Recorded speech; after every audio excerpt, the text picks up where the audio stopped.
Dear student, first of all हमने start किया था इंट्रोडक्शन ऑफ अकाउंटिंग, जिसमें हमने मीनिंग ऑफ अकाउंटिंग हम कर चुके थे।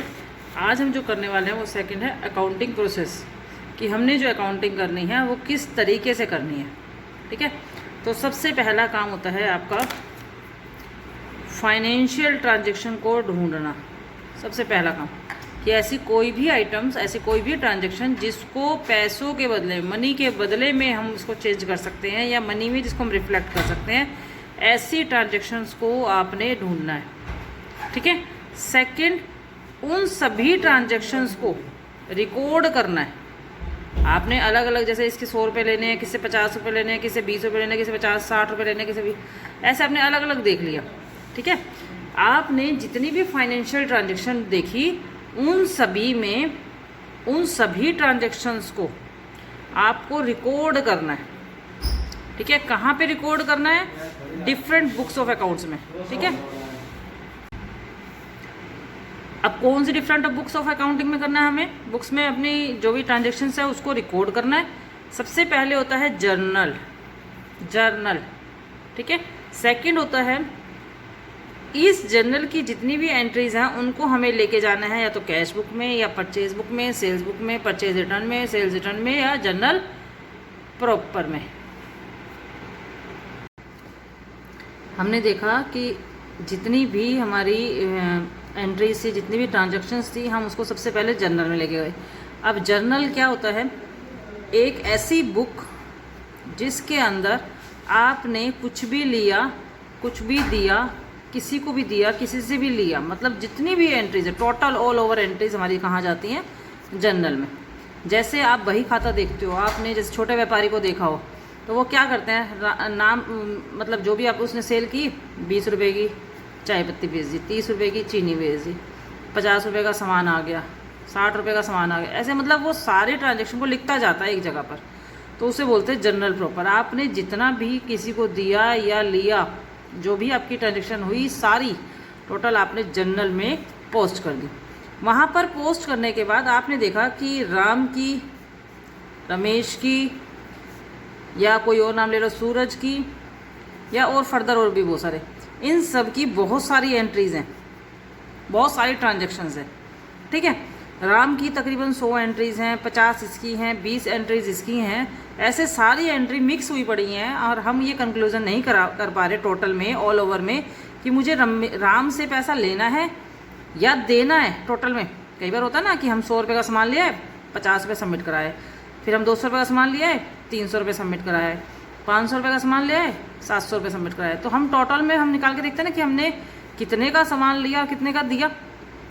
ठीक है, तो जर्नल प्रॉपर में हम ये आइडेंटिफाई करना हमारे लिए बहुत मुश्किल होता है कि हमारा पर पर्सन का इफ़ेक्ट क्या रहा, या पर बुक के हिसाब से हमारी परचेजिंग कितनी हुई, सेल्स कितनी हुई, या हमने परचेज़ की थी तो उसमें से हमने कुछ वापस भेजा। हम ये इसमें जर्नल प्रॉपर में आइडेंटिफाई करना मुश्किल होता है। तो क्या करते हैं, जर्नल प्रॉपर से हम अपनी एंट्रीज को अलग अलग डिवाइड कर देते हैं, अलग अलग कैटेगरी कर देते हैं। जितनी भी हम नगद की एंट्री करते हैं, कैश मतलब नगद की, जितना भी हमारा नगद में लेन देन होता है वो हमारा कैश बुक में जाता है। जितनी भी हमने चीज़ें खरीदी होती हैं वो सारी हमारी परचेज बुक में जाती हैं। जितनी चीज़ें हमने बेची होती हैं वो सेल्स बुक में। ठीक है, इसी तरीके से वापस यदि हमने कुछ सामान दिया है वो परचेज रिटर्न में, यदि हमने वापस लिया है, ठीक है, हमें वापस आया है तो सेल्स रिटर्न में, और यदि इसके अलावा कैश बुक में एंट्रीज करने के बाद भी यदि हमारी कुछ एंट्रीज बचती है तो जर्नल प्रॉपर में। इन सब की प्रॉपर डिटेलिंग हम आगे पढ़ेंगे। ये मैंने आपको थोड़ा शॉर्ट में डिस्क्रिप्शन दिया है कि ये क्या चीज़ें हैं, इसके बारे में एक एक टॉपिक के बारे में आपके पास एक एक चैप्टर आने वाला है। क्लियर? हमने जब सारी ट्रांजैक्शंस को रिकॉर्ड कर लिया, सारे पहले आइडेंटिफाई कर लिया, फिर रिकॉर्ड कर लिया, देन हमारा तीसरा स्टेप होता है समराइजिंग करना। समराइजिंग के अंदर करते हैं हम कि इनमें जो जो इसका रिजल्ट्स है, ठीक है, इसका बैलेंस निकालना है। फिर हम इसकी सारी एंट्रीज को trading and profit and loss में देखेंगे। वहाँ पर ले जाने के बाद हम ये देखेंगे हमारी कंपनी को प्रॉफिट हुआ है या लॉस हुआ है। देन लास्ट में हमारा बनता है बैलेंस शीट। बैलेंस शीट से पूरी फर्म के बारे में पता चलता है, उसके पास कितनी संपत्ति मतलब एसेट्स हैं, कितनी देनदारी मतलब लाइबिलिटीज़ हैं, कितना कैश है, कितनी लोगों को उसने उधार माल दिया हुआ है, कितने से उधार लिया हुआ है, उसने कितना पैसा निकाला, मतलब सारा ऑल ओवर डिस्क्रिप्शन हमें कहाँ से मिल जाता है, बैलेंस शीट से। ठीक है, ये जितने भी अकाउंट्स के मैं आपको नाम ले रही हूँ, ये सारे अकाउंट्स आपके फर्दर आगे आने वाले हैं टॉपिक्स में।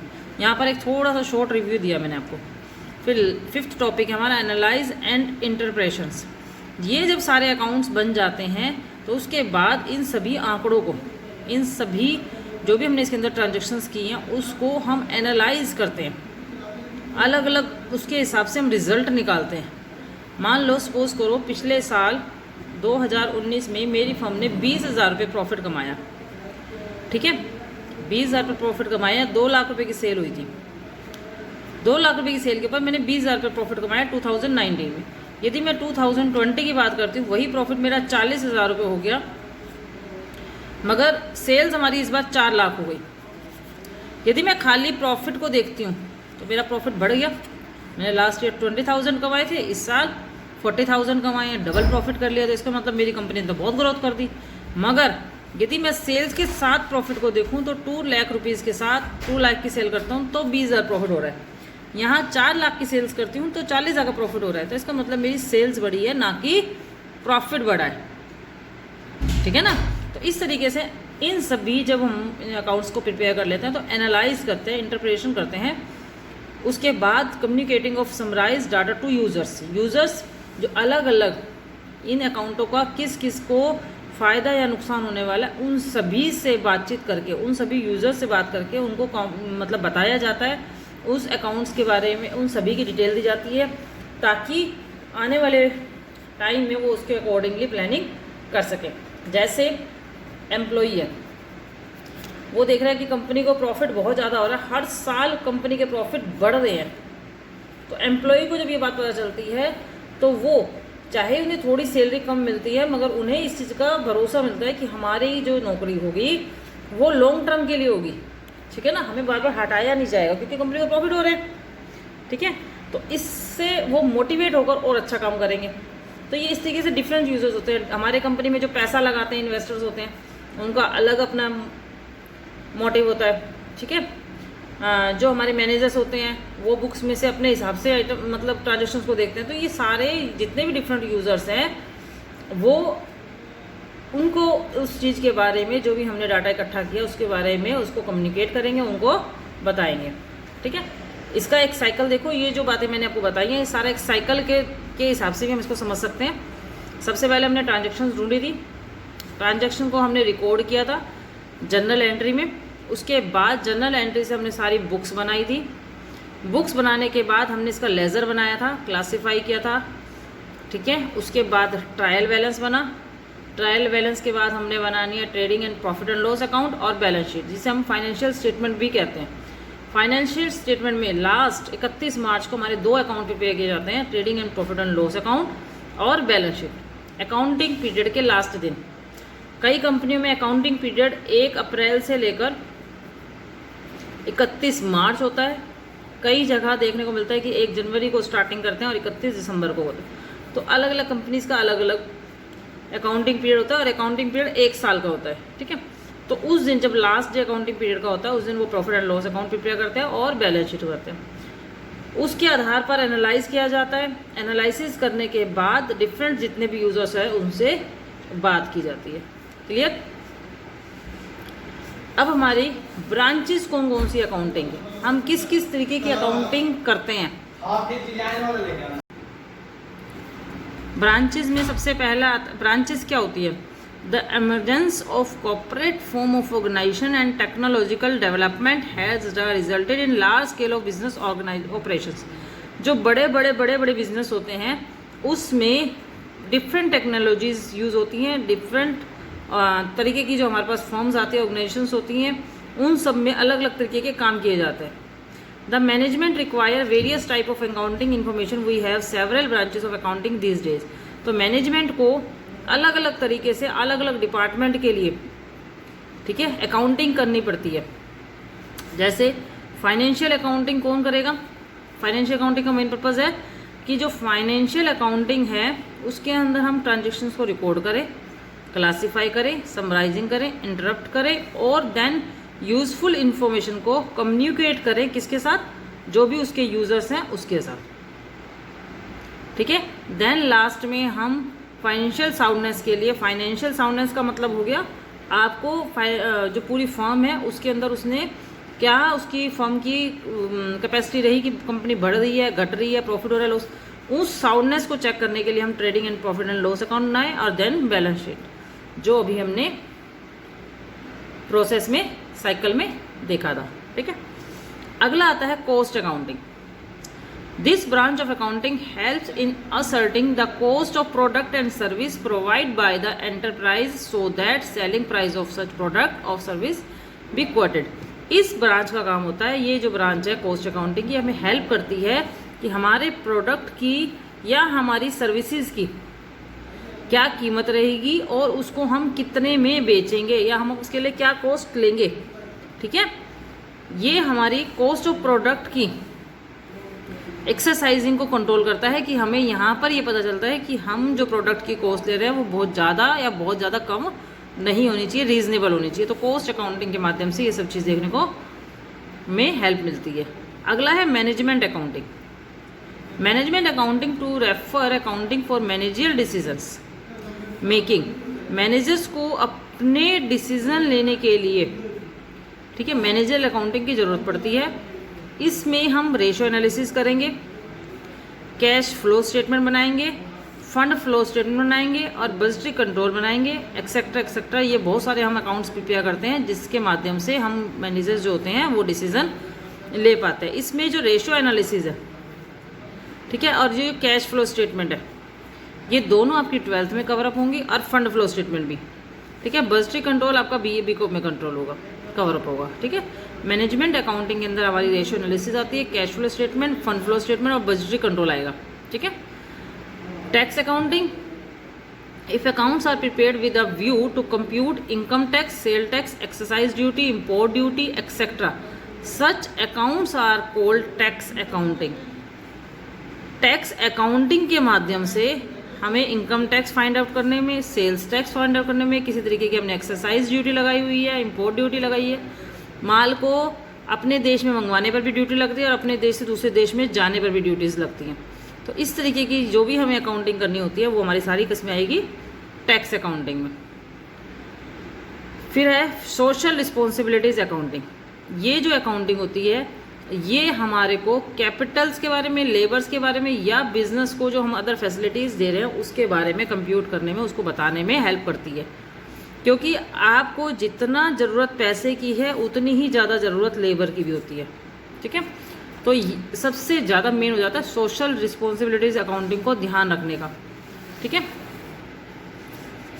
सोशल रिस्पॉन्सिबिलिटीज़ में हमारे पास कौन कौन से वो आएंगे, एक तो एम्प्लॉयज़ हो जाएंगे, हमारे कंज्यूमर का ध्यान रखना, हमारे शेयर होल्डर्स का ध्यान रखना, हमारी सोसाइटीज़ का ध्यान रखना और ह्यूमन रिसोर्सेज अकाउंटिंग का भी ध्यान रखना। एम्प्लॉयज़ जो हमारी फर्म के लिए काम करते हैं उनको फेयर वेजेस दें, उनके बच्चों के लिए स्कूल खुलवाएं, हॉस्पिटल्स हों, कम्युनिटी सेंटर्स खुलवाएं, ये सारी फैसिलिटीज़ देकर हम एम्प्लॉयज़ को मोटिवेट कर सकते हैं। ये हमारी सोशल रिस्पॉन्सिबिलिटी भी है। कंज्यूमर मतलब हमारे ग्राहक को अच्छी क्वालिटी का प्रोडक्ट दें, रीजनेबल प्राइस पे दें, उनको सर्विसेज प्रोवाइड करें डिफरेंट टाइप की, या मतलब open consumer grievance redressal cells, मतलब जो कॉल सेंटर्स हैं उनकी सुविधा प्रोवाइड करें ताकि उनको जो भी प्रॉब्लम्स है उनको सोल्यूशन जल्द से जल्द उनको मिल सके। शेयर होल्डर होते हैं जो हमारी कंपनी के मालिक होते हैं जिन्होंने हमारी कंपनी में पैसा लगाया है, ठीक है। और वो क्या चाहेंगे, कोई भी पर्सन जिसने कंपनी में पैसा लगाया है वो चाहेगा कि हमारा पैसा सेफ रहे और उसके ऊपर अच्छी रिटर्न उन्हें मिलती रहे, ठीक है। कैपिटल एप्रिसिएशन हो, कैपिटल बढ़कर मिले और उनको बोनसेस वगैरह टाइम टू टाइम मिलते रहे। सोसाइटीज़ जहाँ पे भी आपने फर्म खोली है तो क्योंकि आपको सोसाइटी से ही लेबर मिलेगी, सोसाइटी से ही आपको कंज्यूमर मिलेंगे, सोसाइटी से ही आपको शेयर होल्डर मिलेंगे। तो उस सोसाइटी को, जिस सोसाइटी ने आपको इतना कुछ दिया, आपको रॉ मटेरियल भी सोसाइटी ही देगी, तो उसमें आपको अपनी इनकम का कुछ हिस्सा कम्युनिटीज़, हॉस्पिटल, स्कूल्स या पोल्यूशन कंट्रोल टेक्निक्स में या प्लांटेशन करने में, इस तरीके के कामों से हमें अपने समाज को उठाने के लिए काम करने होंगे, ठीक है। Human resources accounting, there is growing awareness among employers to consider their work as full assets, ठीक है। हमें यहाँ पर ये नहीं दिखाना कि हम पैसा ही हमारे लिए सब कुछ है। हमें यहाँ पर एम्प्लॉयज़ को बताना है कि वो हमारे लिए सबसे यूज़फुल एसेट्स हैं। एसेट्स का मतलब संपत्ति। यदि एम्प्लॉयज़ नहीं होंगे तो हमारी कंपनी नहीं चलेगी। सपोज करो हमारी फुल्ली ऑटोमेटिक कंपनी है जहाँ पर बटन दबाओ काम हो जाता है, मगर उस बटन को दबाने के लिए भी आपको ह्यूमंस की ज़रूरत पड़ेगी। तो ह्यूमंस के बिना किसी भी कंपनी की, किसी भी एंटरप्राइज की कल्पना नहीं की जा सकती। यहाँ पर आपको गुड एम्प्लॉयर और एम्प्लॉयज़ का जो रिलेशन है वो बनाना होगा। एम्प्लॉयर मतलब मालिक, एम्प्लॉयज़ मतलब लेबर, ठीक है। इन दोनों के बीच में अच्छा रिलेशन होना चाहिए, तभी किसी भी एंटिटी मतलब कंपनी की डेवलपमेंट हो सकती है। यदि एम्प्लॉय सेटिस्फाई नहीं है, वो एब्सेंटिज्म है, एब्सेंट मतलब वो छुट्टी करते हैं, then will go up and will lead to low production. तो हमारी जो प्रोडक्शन है वो दिन पर दिन गिर जाएगी और हमारा जो नुकसान है वो बढ़ जाएगा। क्लियर? आज के लिए इतना ही टॉपिक करना है आपको तैयार, इसके नोट्स बनाने हैं। और सबसे बड़ी बात, जब आप यूट्यूब पे वीडियो देखते हो तो उसमें अपने नाम और क्लास और रोल नंबर अपना ज़रूर मेंशन करें।